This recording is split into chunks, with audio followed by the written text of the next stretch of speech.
Welcome to the Moonlit Cabin. I'm Vera, and I'm so glad you're here. Wishing you moments of peace, relaxation, and good health. Please continue to support the Moonlit Cabin. Thank you for listening. Now, let me begin our story. The Curious Boy and the Climbing Beans. Once upon a time, at the foot of the Misty Mountains, lived a mother and her son in a small, crumbling house. The boy's name was Jack, a kind, hardworking lad, though terribly poor. The only thing they owned was a cow named Bess. Each day they survived on the few coins earned from selling her milk at the market. That was all they had. One chilly autumn morning, long before sunrise, Jack was woken by the sound of his mother crying. Her face was pale with worry. "Jack," she said, trembling, "you must take Bess to the market and sell her." "But why, Mother?" "Winter is coming. The roof leaks, the windows are broken. We don't even have a front door. If we don't fix the house, the cold will kill us." Jack didn't say a word. He understood. This was their last hope. Quietly, he packed a small satchel and led Bess out of the barn. As he passed through the gate, his mother called after him. "Don't sell her for less than 5 gold coins. She's worth at least that." Halfway to the market, Jack met a strange old man standing by the roadside. He wore a dusty brown cloak and leaned on a crooked stick. "Good morning, lad," the man greeted. "I'm going to sell my cow, Bess," said Jack. "She's a fine cow," the man said. "I'll give you something very special for her." "How much?" Jack asked. "I can't take less than 5 gold coins." "I don't have gold," the man whispered. "But I have these 5 black beans, magic beans. Plant them, and you'll be richer than the richest man alive." Jack hesitated. He thought of his mother, the house, the cold, and the hope of a new life. "All right," Jack said at last. "You have a deal." He handed over Bess and tucked the beans into his bag, heart pounding with wonder and excitement as he ran home. Jack burst through the front door, beaming. "Mother, look what I got!" When he opened his hand to show her 5 little beans, her smile disappeared. "Beans?" she gasped. "You sold our only cow for a handful of beans? They're magic!" Jack tried to explain, but it was too late. With tears in her eyes, she snatched the beans and threw them out the window.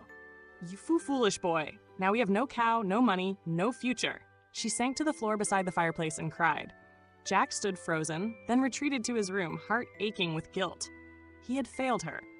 The house creaked in the wind, as if it too were mourning. That night, Jack couldn't sleep. He stared at the ceiling, wondering if he had truly made the worst mistake of his life. At dawn, pale light crept through the broken window. Jack rose and pulled back the curtain, and there, growing where the beans had fallen, was a beanstalk. But not just any beanstalk. A massive, twisting, green column reaching up, into the sky. Its leaves glistened with dew and it shimmered with something magical. "The old man, he was telling the truth," Jack whispered. His mother was still asleep. Jack stood in awe at the base of the beanstalk. Somewhere high above the clouds, riches might await. He remembered the man's words. "You'll be richer than the richest man alive."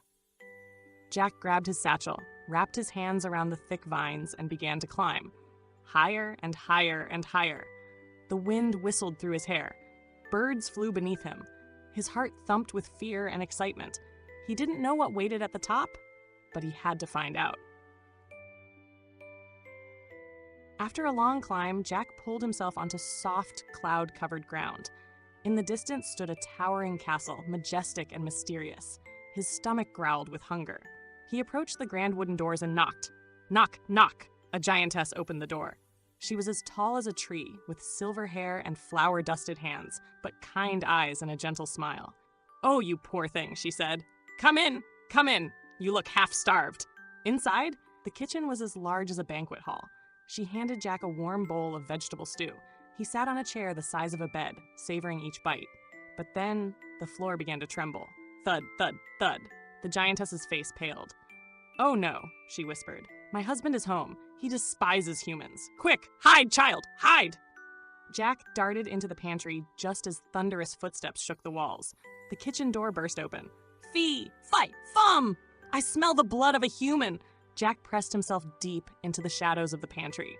"There's no one here, my love," the giantess said calmly. "You're smelling the stew, that's all."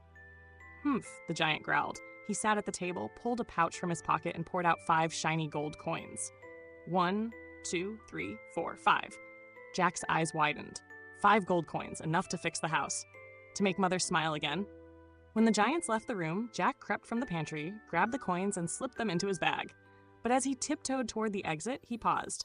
No cow, no milk. We'll starve again soon. He turned back. Maybe there was something more. Jack followed the giant through the castle, hiding behind towering furniture. The giant entered another room and opened a wooden cabinet. From it, he pulled out a golden hen. "Hello, my beautiful hen," he said. "Lay me an egg." To Jack's amazement, the hen laid a gleaming golden egg. Jack's heart raced. If I had that hen, I could buy 100 cows. Mother would never worry again. When the giant left the room, Jack crept to the cabinet, gently lifted the hen, and tucked her into his bag next to the coins. This is all I need, he thought. But then he remembered the old man's words, richer than the richest. Jack stayed. Jack followed the giant into the bedroom and hid beneath the massive bed. In the corner stood a beautiful golden harp. "Hello, my lovely harp," the giant said. "Play for me." Without a touch, the harp began to play, soft, enchanting music that filled the room. The melody lulled the giant to sleep. Jack's eyes sparkled. A self-playing harp? I'd be famous! When the giant snored, Jack crawled out, lifted the harp. But suddenly, the harp cried out, "Help me! Master! A human is stealing me!" The giant awoke roaring. Jack bolted. Jack raced through the castle. Behind him, the giant thundered, "Stop, thief!" Jack sprinted past the kitchen, down the steps, out the castle gates, clutching his bag of treasure. Ahead, the beanstalk. Jack jumped on and slid down as fast as he could. Wind whipped past his face. The bag thumped against his back. The hen squawked. The harp trembled. Above, the giant hesitated, terrified of heights, but rage pushed him to climb down. Jack reached the ground, ran into the house, and shouted, "Mother, the axe!" He grabbed the axe and rushed to the beanstalk. Whack! The beanstalk cracked and fell. The giant tumbled from the sky and landed far, far away. Silence. Jack stood, panting, heart pounding. He was safe, but something in his eyes wasn't joy. Life changed. With the gold, Jack and his mother rebuilt their home. The golden hen laid daily treasures. The harp made Jack famous. He married a wealthy woman. They had 10 children. They were rich, admired. But Jack was not at peace.